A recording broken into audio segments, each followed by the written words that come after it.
Hi, everybody. My name's Jan Ravens, and I'm an actor and impressionist. You may know me from a programme called Dead Ringers. It goes out from the UK, and some people in other countries hear it.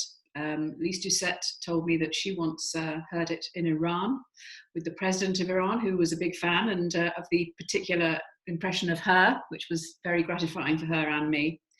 And yes, I've been asked to read a story, which is a great thing to do in this time when we're all locked down and not doing very much. So I'm here in my house in Chiswick by the river in London, by the lovely River Thames. So I feel very lucky that I can go out walking there with my little dog.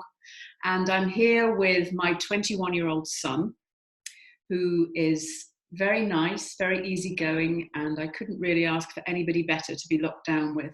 And he's also a very good cook. So one of the things we do have to do is make sure we do enough exercise to counteract all the cooking and subsequent eating. Anyway, I've been asked to read a story, which is such a lovely thing to do, and I don't think I've done since Louis, the 21-year-old, was very much younger. So this is a very nice thing to do. And I've been asked to do it by the Hands Up Foundation, who are working with vulnerable communities in Syria. And I think vulnerable communities at this time are even more vulnerable with coronavirus raging around. People who are having to live in very close proximity with each other in not very healthy or nice or warm or safe conditions are going to be even more vulnerable to this horrible virus. So while we may all be thinking how horrible it is to be locked in our houses, for those of us who are lucky enough to be locked in quite nice houses with nice places to go and exercise, it's worthwhile thinking of those people who may not have anywhere to escape to. So if you enjoy the story, then maybe you might think about making a donation to the Hands Up Foundation, and I'll give you the link to look up and donate some money if you feel you might like to at the end of the story. Now, the story I've chosen is by an author called Philippa Gregory, who you may know from, she wrote a story called The Other Berlin Girl, which they made a film out of. Somebody's hammering next door. I don't know if that's atmospheric or annoying, but anyway, we'll ignore it for now. She wrote The Other Berlin Girl, but before that, she wrote all sorts of stories and wrote stories for magazines. And the story that I've chosen is from a collection called Bread and Chocolate, which was published in 2000. And the story that I've chosen is called Catching the Bus. And it's a story of how parents make sacrifices for their children, and in particular women. And those of us who've kind of had the chance to engage with vulnerable communities know that it's very often the women in these communities that are making the sacrifices and keeping things running. And not necessarily running things, but definitely keeping things running. And in this family, this is a family in the north of England, and the mother in particular, the sacrifices she makes for her daughter are, well, I found it very moving, and it sort of resonated very, very strongly with me and my family. So I hope you enjoy it. Here we go. This is called Catching the Bus by Philippa Gregory. Jim was going to the grammar. My mum had set her heart on it, even though Dad warned her Jim wasn't all that bright. She started saving for the uniform when he was 9. She said he'd need books and a satchel and a table and a chair in his room to do his homework, and Stuart would have to go out and play while the homework was being done, and changes would have to be made. And my dad said, "Don't set your heart on it, Mags." And my dad was right. Jim failed his 11 plus, but all he wanted to do anyway was to go as an apprentice at Filton and build aeroplanes, and they would take him with a good report from the secondary modern, so he was happy. But then Mum kept the uniform savings fund going because she had hopes that Stuart might suddenly change and not be football mad and darts mad anymore, but be the one to put on the dark grey trousers and dark green blazer and go the other way to school, across the park and down the hill and all the way down to the Colston Road to catch the bus up to the grammar instead of the secondary modern where everyone else went. Stu didn't change, and Dad said, "That little nest egg of yours could put a new roof on the kitchen, Mags. It's a shame to let it sit there." We had a kitchen, which was just a little room out the back. It leaned against the house almost like a shed, and you went down a step to it, and then from the kitchen into the backyard. It had a corrugated iron roof, and when it rained, it sounded like a marching band drumming. It leaked. That was why Dad wanted the Uniform Savings Fund for a new roof. When the rain came from the east, it blew in and set a little trickle of rusty red water running down the kitchen wall. But Mum said, "There's still our Lizzie." And Dad said, "What does a girl want to go to the grammar for?" And Stu and Jim snorted with laughter, and Mum said nothing. But she didn't use the Uniform Fund for a new roof. I was 10 then, and I was bright.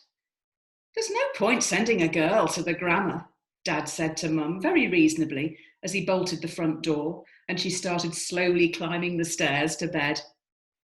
I was in my room, torch quickly switched off, book hidden, pretending to be asleep. I was reading Great Expectations, which is about someone called Pip, who was actually a boy, although I thought it was a girl's name.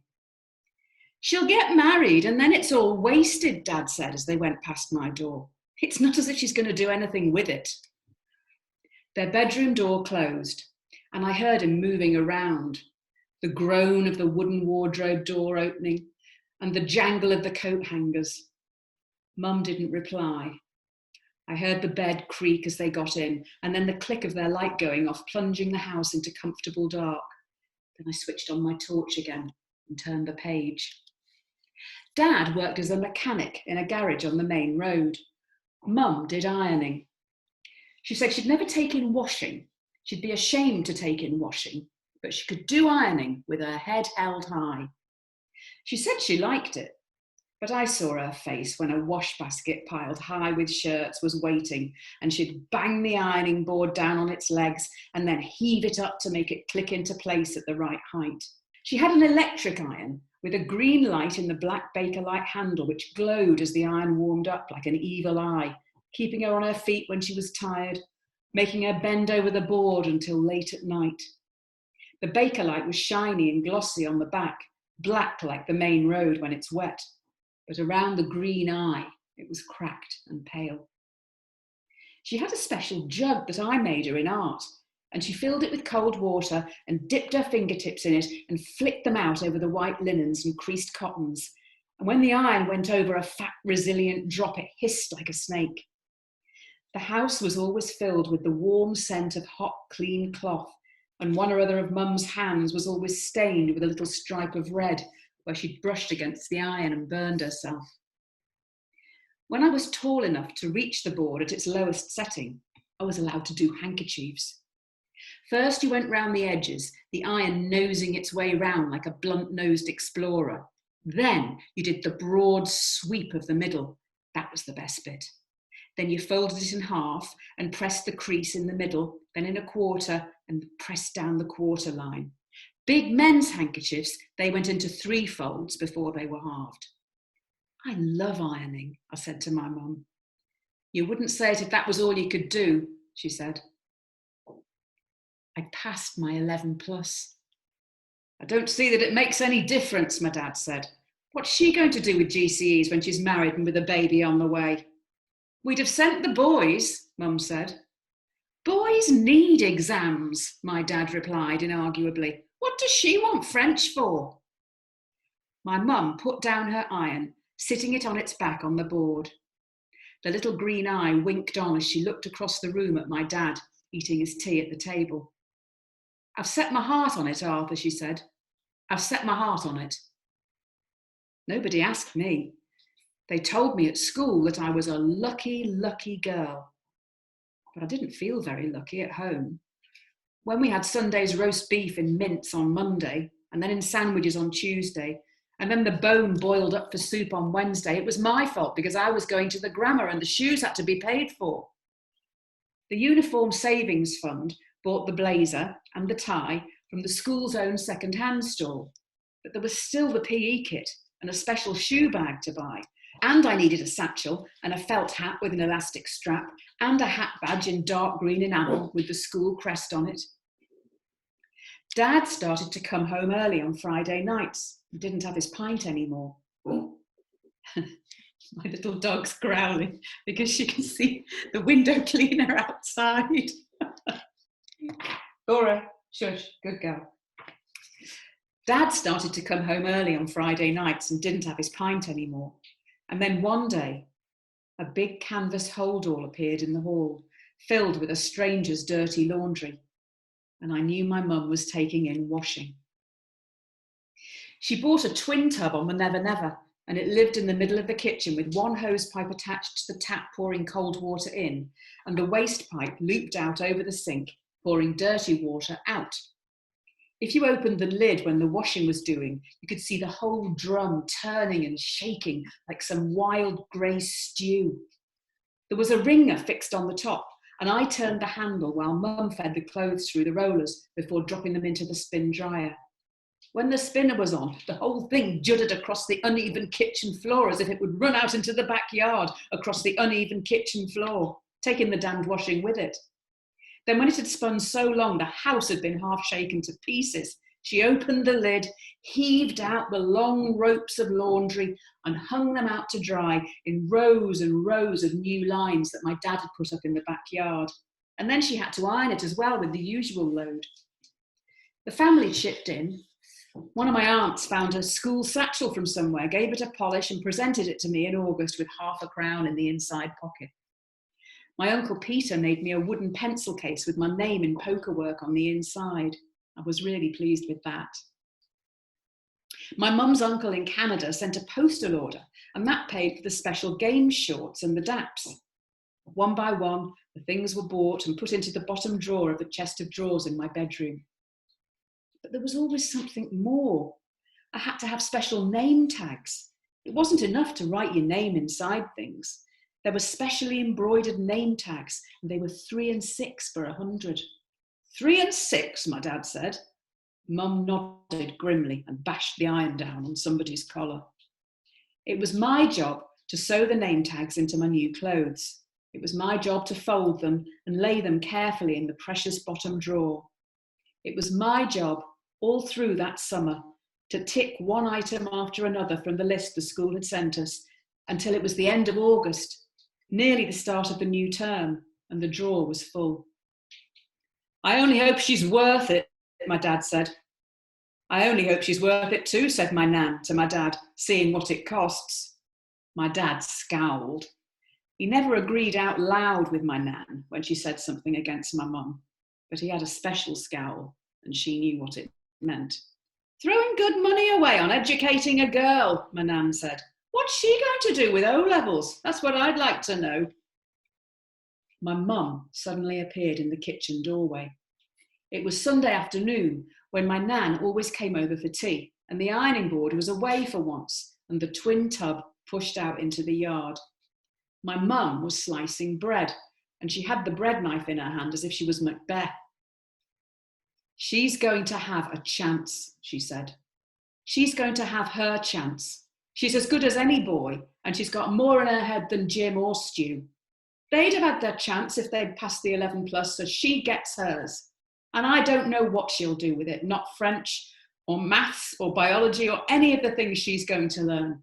I don't know what she'll do with O-levels, but it's a step for her.